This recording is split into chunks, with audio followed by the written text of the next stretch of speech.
Exercising power in Africa is far from the norms of democracy, a concept widely spoken about in the continent.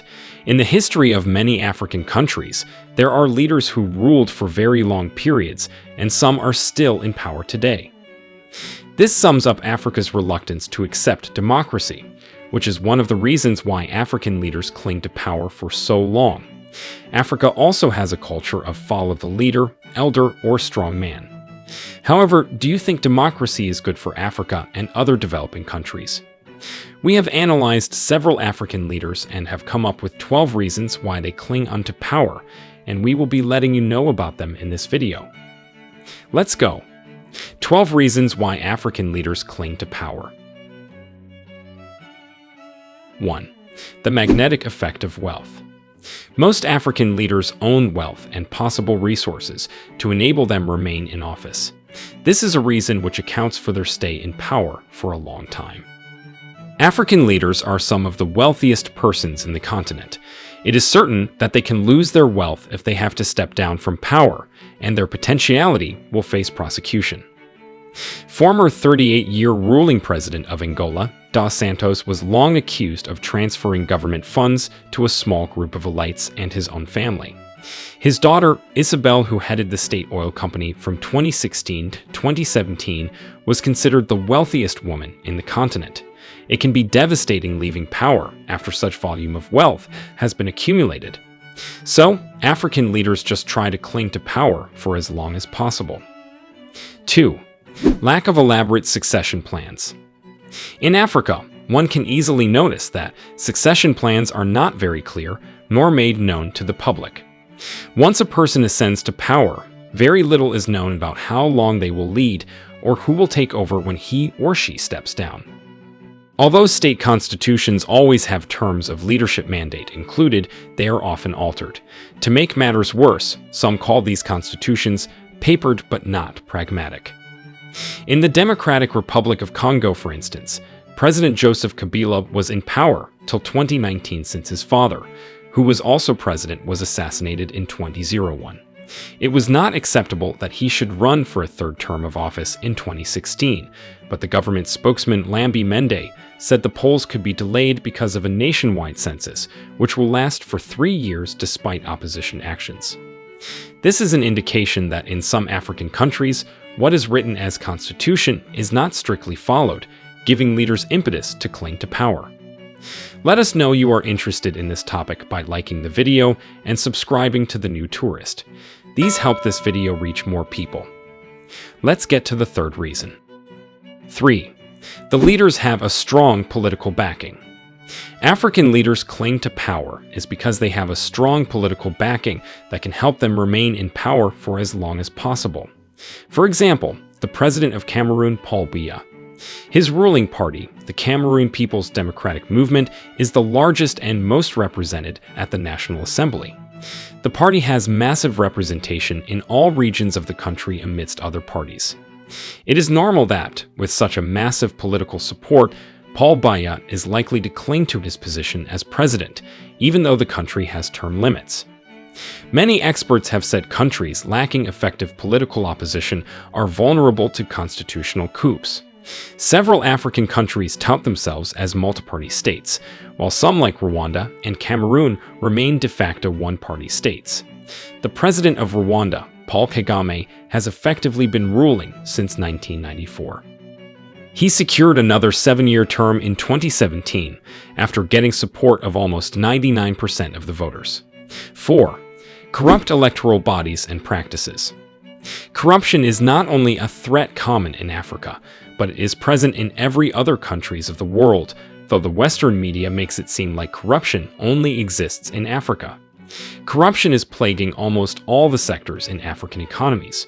One reason why African leaders cling to power is because electoral bodies, at times, always give them the possibility to do so. Even official security agencies, including the army, police, and state security services, face a big challenge in carrying out their task during election periods because of manipulation in one way or the other. In countries like Nigeria, reports for several years have indicated that leaders buy their positions with money for fear of being overthrown. The objective of election rigging or fraud is to frustrate the democratic aspirations of citizens who have voted or would have voted into office someone else rather than the rated individual. There are at least 19 countries in Africa where the heads of states have overstayed beyond their term limits because of this problem. Some are Algeria, Angola, Congo-Brazzaville, Ivory Coast, Uganda, and Zimbabwe. 5. Fear of facing the court due to bad governance. Some African leaders have ruled their countries with much tension in the atmosphere. Because they cannot do away with crises plaguing their nations, they tend to use power as a strategy to remain protected. They fear to end up in jail for bad governance. Much of the violence in Africa is linked to worsening political crisis. Joseph Kabila, the former president of Congo, in order to extend his stay in power, delayed elections in 2016 and used violence, repression, and corruption, which is against the constitution. Also, the leaders fear prosecution by new government if they were involved in fraudulent activities or war crimes during their reign, which can likely make them go to jail and distorting all what they had worked for, both at home and abroad. Hope you are getting facts on this video. Leave a like before we move on. 6. Absence of constitutional follow-up. African leaders are increasingly securing longer days in their posts through constitutional coups. They either propose amendments for approval by the legislature or judiciary or in national agenda that allow for additional terms in office. Since the beginning of this century, more than 24 of African heads of states have tried to remain in power by interfering in their country's constitution or even evading term limits. Togolese President Gnassingbé Eyadema did so in 2002, same with former President of Guinea, Lansana Conté, in 2001. The Gabonese parliament years back voted to remove term limits from their constitution, allowing President Omar Bongo to run for a 6th term in office. Such an example has gradually sprawled into other countries like Djibouti, Angola, Chad, Cameroon, and Burundi. 7. Monarchical ideologies. As we all know, in a monarchical state, a single family rules from one generation to the other. But are all African countries monarchies? Of course the answer is no. What then is making African leaders monarchs? Apart from countries like Eswatini, Lesotho, and Morocco that are fully monarchical states, African countries with these characteristics are just making an imitation.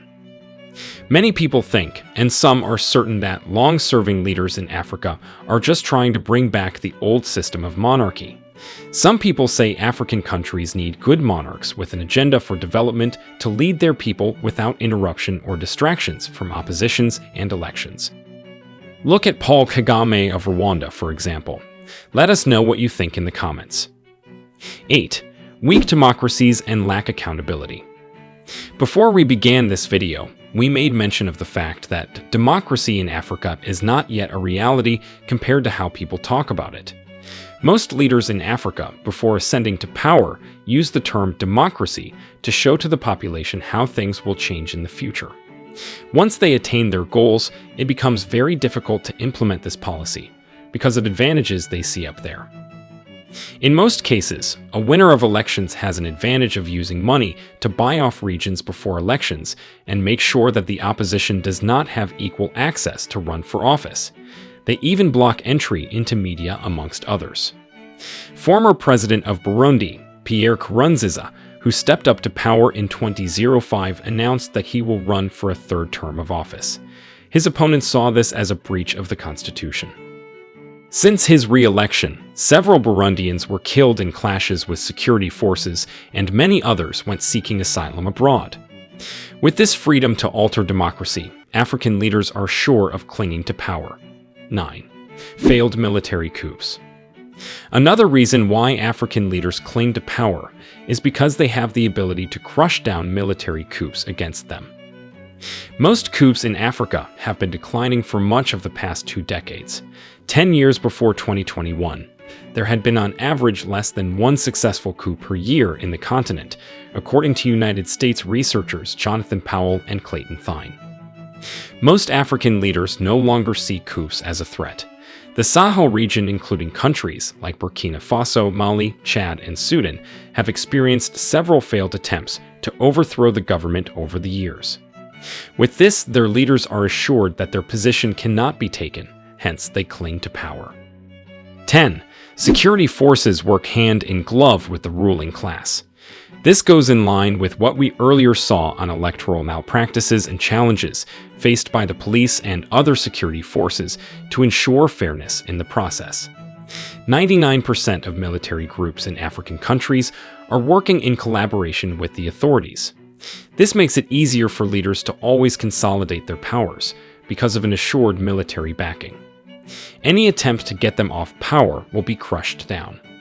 This is even one obstacle to military professionalism, as they are expected to ensure that all what the country has as laws and constitutions be respected. The leaders on their part only cling to power at times because of these ties with the military. 11. Some leaders use dictatorship to maintain their position. Another simple but clear fact why African leaders cling to power is because of their alarming dictatorial policies. This is not only limited to African leaders. Even grassroots politicians want to remain where they are. Let's look at the case of late former president of Zimbabwe, Robert Mugabe. He served as prime minister in the country from 1980 to 1987 and as president from 1987 to 2017. During his 37 years in power, Mugabe's policies led to drastic inflation, crumbling infrastructure, and his desire to remain in power only kept increasing as elections were rigged in favor of him. Because of this dictatorship, he could cling to power thing long. 12. The African mentality that longevity in power is better than constant change. Before the coming of the contemporary world, where things have greatly evolved, no one spoke much against the leaders except for very few cases of revolts we find in African history. It is true that applying wisdom in leadership is very vital and can make one stay in power for a long time. But today, there are well-spelt laws that indicate how long a leader should serve. Some African leaders still stand for the fact that wisdom and old age should apply in all aspects of politics, and so use it as a pretext to cling to power. They neither want to heed to what is written in the Constitution, nor give room for others who are younger to exercise leadership in their countries. Many people have given their own points of view on this issue, and there are lots more to be told. There are just very few cases where leaders will accept to step down from power after their term of mandate expires. Some countries even have constitutions and laws which states that one cannot remain leader after 2 mandates. This is respected by others, but to some, it's just a formality. There could be many more reasons accounting for these leaders clinging to power, ranging from personal, social, religious, as well as economic considerations. But we hope you had a glimpse of all these while watching. If there is an increase in the number of coups in Africa, then one reason is because some leaders have failed to satisfy the people's demands. Countries like Kenya are gradually undergoing strong constitutional changes, which may serve as example to others. However, some people say that democracy isn't good for developing countries because one leader barely has enough time to make an impact on the country. What do you think? If you have any more ideas to add, feel free to leave a comment below. Thanks for watching and see you in our next interesting videos about Africa.